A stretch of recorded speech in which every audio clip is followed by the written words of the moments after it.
Chasing a perfect wave is the dream for every surfer. But unless you've won lotto, living in a tropical surf paradise ain't an option.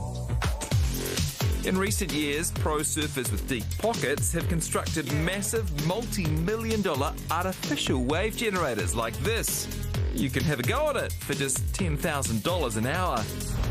Now, after 15 years in the making, Kiwi designer Ross McCarthy from Hawea plans to debut his world-first wave-making machine.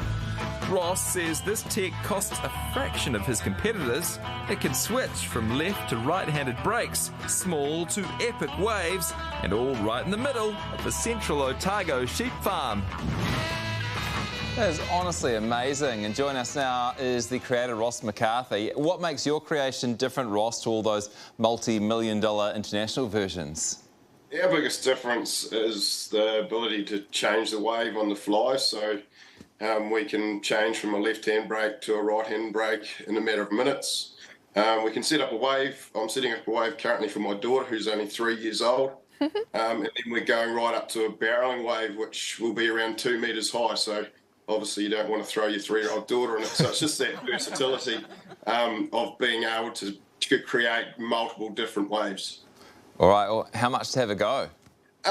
We've got to do a real good deal for locals. That'll be around $60, $50 a week each. And then just your day-to-day is sort of around $90 to $100 for an hour. And we generally run about 8 people per hour just rotating around. But better than $10,000 an hour we just heard about overseas. You might be talking about old Kelly Slater's wave pool. Surfing is obviously at the Olympics now, and with that, some experts are saying it might be a more fair competition if they used a wave maker. Is this your plan, get to the Olympics? What it would be great for is training surfers for the Olympics. They're slowly developing a specialised wave form where customers can do air tricks, and that means that they can just practice them over and over again, which is pretty hard to do out in the ocean. Ross, is someone from the North Island. Is it heated? So we're putting in, we're looking at putting in warm showers. Obviously, we're opening up coming into winter, which is not the most ideal time. It's pretty freezing down here, but we've got a plan to put in warm showers. And they'll be inside the pool. So when you're in your wetsuit, your booties, and your hood, you'll have a nice warm shower going over you while you're waiting. And then you can get on the wave, have a surf, and then jump back under the hot shower. I know a lot of farmers are planting pine trees on their property, but so how many carbon credits do you get for a wave pool instead? Probably not a lot at the moment, considering I'm running everything off a large diesel generator. But in saying that, we are working our way to be one of the most sustainable surf pools in the world. So everything's recyclable that comes on site. We actually take the water out of the farm, so we recirculate it through the irrigation system. So all the water used in the pool will go back out and get irrigated over the farm, and actually will increase our productivity on the farm, hopefully.